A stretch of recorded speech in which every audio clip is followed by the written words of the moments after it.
Otep à tous, bien-aimés frères et sœurs. Bienvenue encore sur la chaîne des panafricanistes, par essence, par conviction et par excellence. Celle des citoyens kémites, par nécessité et obligation de combat. Nous sommes une chaîne qui n'est guidée que par nos ancêtres et rien que par les ancêtres qui appartiennent à l'égrégore du monde noir. Par conséquent, nous ne croyons en aucun Dieu venu de l'étranger. Toutefois, cette vidéo n'est aucunement destinée à inciter à la haine ou à la violence, car nous menons un combat qui est d'abord et avant tout spirituel, intellectuel et démocratique. Ensuite, il est politique, géopolitique et géostratégique, contre l'impérialisme, le colonialisme, le néocolonialisme et l'endocolonial, qui sont tous qualifiés de crimes contre l'humanité. Nous menons ce combat sur la base du principe fondamental que nous avons hérité de nos ancêtres kémites, qui est celui de la Mahat, c'est-à-dire solidarité, vérité et justice. Vous êtes donc en droit de connaître la vérité et nous avons l'obligation de vous dire la vérité, rien que la vérité, afin que justice soit rendue au continent africain. Et ça, c'est notre modeste contribution dans cette noble lutte en faveur de la souveraineté, la dignité, la solidarité et l'unité africaine. C'est exactement ça que nous appelons le panafricanisme. Bien-aimés frères et sœurs, un coup de tonnerre au Nigeria, au niveau de la CEDEAO.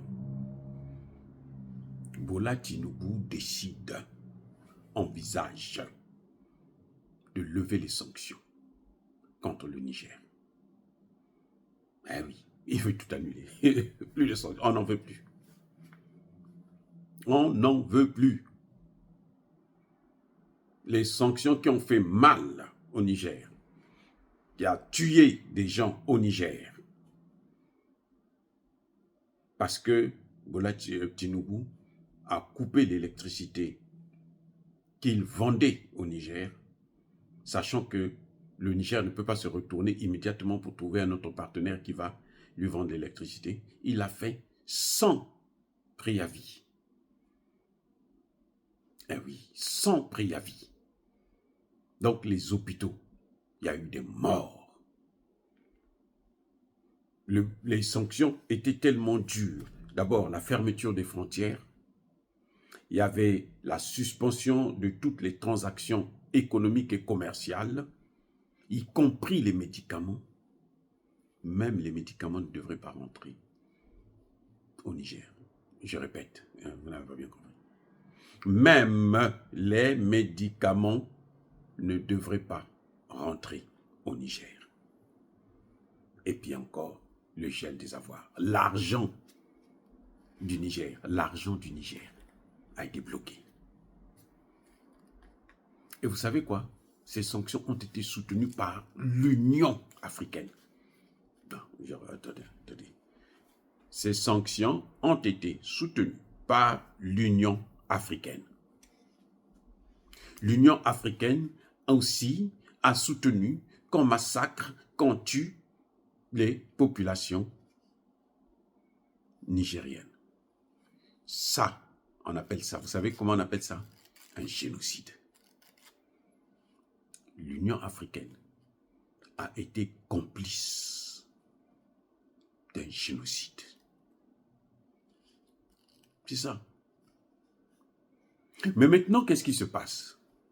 Le géant, le grand Nigeria, qui partage une grande frontière avec le Niger, puisque 7 États du Nigeria ont une frontière avec le Niger, 7. Et ils commercialisent. Il y avait un projet de la construction d'un chemin de fer qui devait quitter le Nigeria jusqu'au Niger. C'est un tronçon de 4500 kilomètres. Vous savez quoi? Avec les sanctions, ça s'est arrêté. Le Niger a dit aussi, stop, je n'en veux plus. Fais ça dans ton putain de Nigeria, avec ces pauvres et cette violence qu'il y a là-bas. Fais ça chez toi là-bas.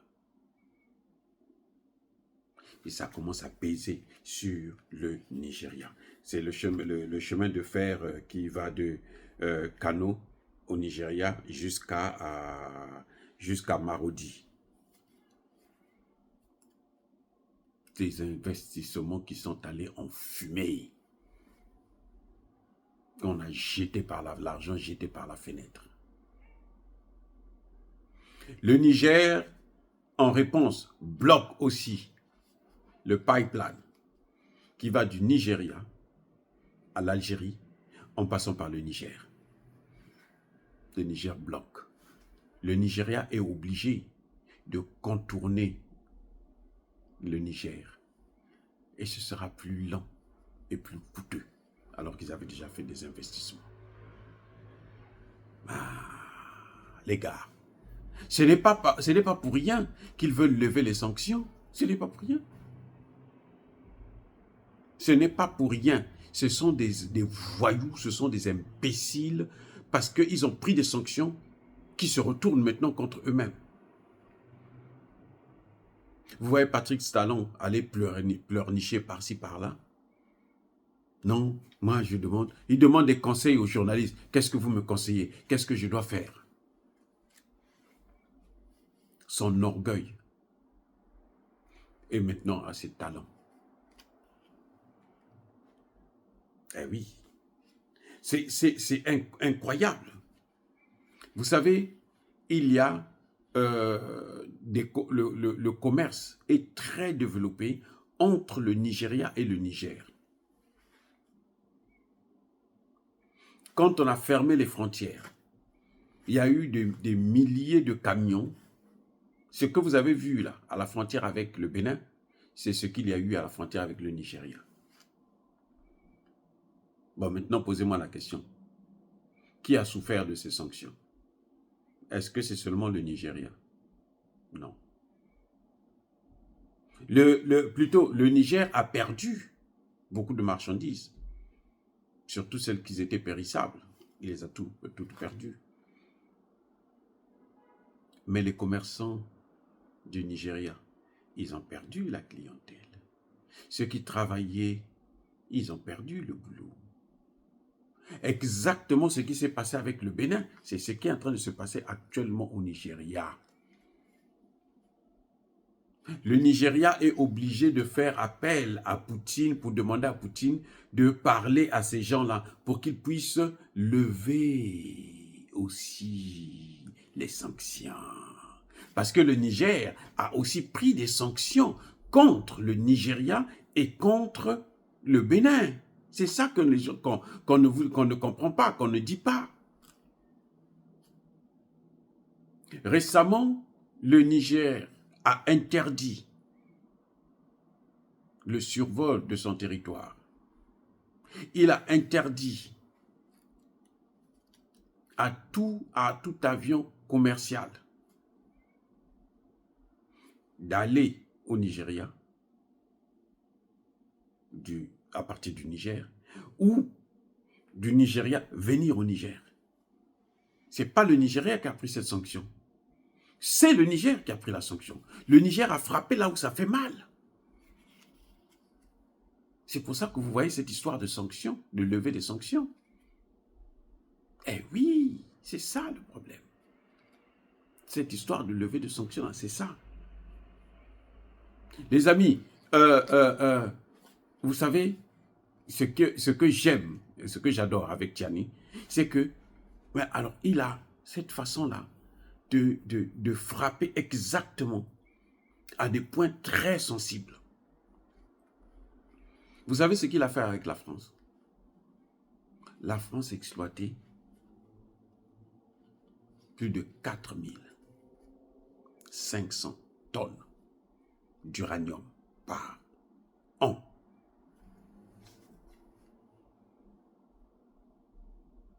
Au Niger. C'est l'équivalent, ça a alimenté l'uranium du Niger, là. Ça a alimenté la moitié des raffineries du Niger, et plutôt de la France. des centrales nucléaires françaises. La moitié par an. Ce qu'ils prenaient au Niger, c'est la moitié.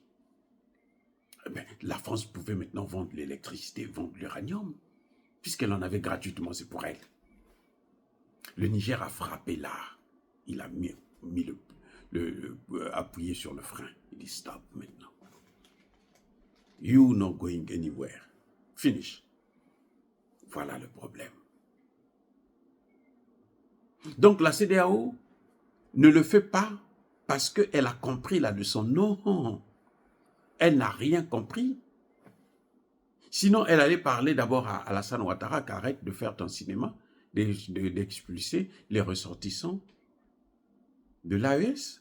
Parce que dans l'AES, il y a aussi des ressortissants ivoiriens, nigériens, nigérians, béninois, ainsi de suite. C'est-à-dire que je ne comprends pas. Vous savez, le problème du Nigeria, c'est d'avoir pensé que la France, c'était la mère de l'Afrique. C'est la France qui a créé l'Afrique. Pour aller se soumettre à la France et aux États-Unis. Eh oui. Les sanctions, là, ça a des effets néfastes, dévastateurs au Nigeria. Les commerçants du Nigeria ne sont pas contents. Les populations qui vivent à la frontière, là, ne sont pas contentes. D'où cette idée de lever les sanctions le 24 du mois prochain, et plutôt de ce mois-ci. Donc là, cette semaine. Eh oui, probablement la réunion de samedi, ça va être pour lever les sanctions. Si RFI, plutôt Jeune Afrique le dit, c'est parce que c'est une décision qui est venue de Macron. Parce que Macron croit qu'il peut encore sauver le CFA. C'est ça le problème. C'est pour ça qu'il fait pression maintenant sur le Niger. Levez-moi ces sanctions, enlevez-moi ça. Arrêtez avec ça. C'est lui qui avait demandé. Maintenant, c'est lui qui fait pression. Parce qu'il a tout perdu. Mais il ne sait pas. Ce qu'il oublie, c'est que Tchani, ce n'est pas Assimi Goïta. Assimi Goïta est très gentil. Assimi Goïta, mais il est très gentil. Mais vous avez écouté Tchani la dernière fois? Mais il est très, très, très fâché contre ces pays. Il ne tolère pas. C'est-à-dire qu'il ne pardonne pas ce qu'ils ont fait là. Et je suis d'accord avec lui, je le soutiens. C'est quoi ces manières-là? Vous allez prendre les idées juste pour sauver ceux qui nous ont pris en esclavage, nous ont colonisés depuis plusieurs années. Pour les sauver, vous nous tuez. Et vous voulez que les gens puissent être contents? Ce n'est pas de gaieté de cœur. Ce n'est pas parce qu'ils ont compris que non, c'est pas humain, non. C'est par rapport à leurs intérêts. Parce que ça commence à leur faire mal à eux aussi. Et puis ils sont en train de voir que le Niger est en train de regarder maintenant de l'avant. Le Niger est en train de décoller. Vous avez vu, le Niger s'est engagé à fournir le gasoil à 5 pays, Mali, Burkina, Togo, Tchad. Et puis lui-même.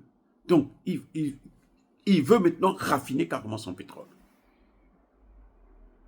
Et s'il réussit ce tour de passe-passe, c'est fini pour le Bénin. Patrice Talon pourra pleurer comme il veut là. Il n'aura plus ça. Le gazoduc là, du Nigeria jusqu'à Algérie, en passant par le machin, c'est foutu. Ce n'est plus évident. C'est pour ça. Ce n'est pas une compréhension. Ce n'est pas de l'humanisme. Non. C'est parce que ça commence à leur faire mal à eux. Ça commence à faire mal à la France, parce que la France se rend compte que non, mais c'est le CFA, elle peut plus sauver le CFA. Le CFA est mort. Quand ça finit là, dans le Sahel, c'est fini sur tout le continent africain. Ça va partir. Ça va être question de temps, mais ça va partir. Ça va motiver les autres pays en Afrique centrale à dire, non, mais écoutez, on sort de là. 3 pays seulement décident. Donc pourquoi nous, on est 5 ou 6 pays, on ne peut pas décider de sortir ensemble? Voilà, c'est ça. Macron croit qu'il peut encore sauver, mais c'est fini, il n'y a plus, c'est-à-dire que c'est non-retour. Le vin est tiré, il faut le boire. Bien-aimés frères et sœurs, encore une fois de plus, soyez bénis, abondamment bénis par le Dieu des Kémites et par nos ancêtres angélisés. Mais que tous ceux qui persécutent le continent africain le pillent et le déstabilisent, qu'ils soient noirs, blancs, chinois, arabes, juifs, indiens, qui qu'ils soient punis, maudits, foudroyés, neutralisés, écrasés, effacés par le Dieu des Kémites et par nos ancêtres angélisés. Vive l'Afrique éternelle, j'ai dit et j'assume.